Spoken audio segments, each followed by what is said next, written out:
In the year 1021 AD, 412 AH, a singular military commander broke his chains to forge an empire on the Red Sea coast. His name was Najah, an elite Abyssinian slave soldier imported from the Horn of Africa who seized the strategic city of Zabid and declared himself Sultan.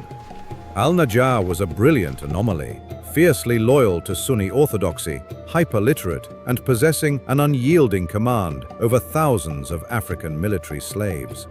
Within a single decade, his raw martial genius transformed a fractured coastline into a highly sophisticated, cosmopolitan superpower, establishing a sovereign black dynasty that completely dominated the trade routes of medieval Arabia.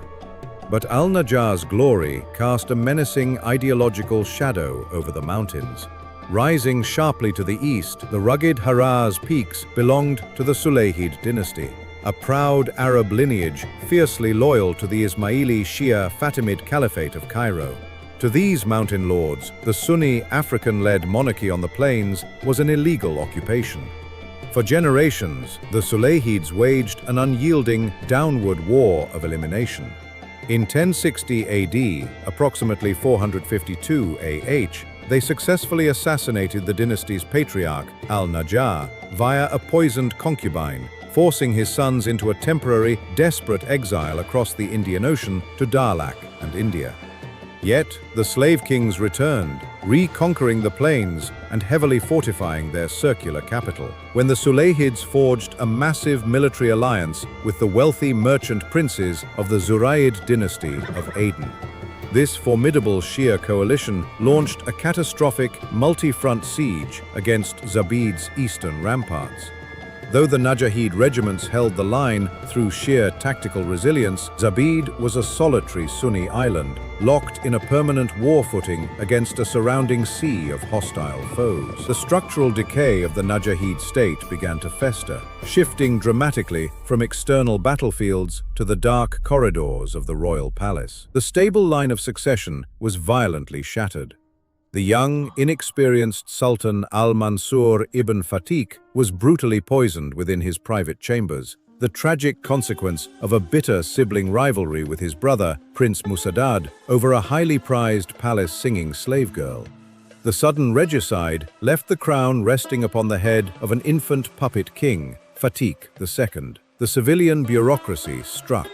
A calculating, intensely ambitious native Arab chief minister named Wazir Man Allah, recorded as Bilal ibn Jarir al-Muflihi, executed a bloodless coup d'état.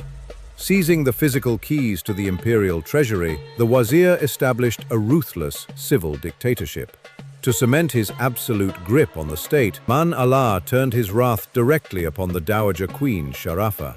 This proud, free-born Arabian noblewoman, the wazir slashed her household stipends, cut off her state funding, and placed her under aggressive surveillance, reducing her to a starved political prisoner within her own palace. But Queen Sharafa refused to break. From her locked quarters, she masterfully exploited the deep ethnic and political fractures running through the empire. She smuggled urgent, incendiary warnings into the military barracks, alerting the elite African infantry and cavalry regiments to the Arab vizier's systematic financial greed. Furious at being economically marginalized by a civilian bureaucrat, the Abyssinian military caste revolted. A powerful general named Anis al-Fatiki, the commander of the prestigious royal bodyguard, launched a massive military mutiny. Rallied by thousands of heavily armed slave soldiers, General Anis marched his rebel army directly onto the capital, threatening to tear Zabid apart.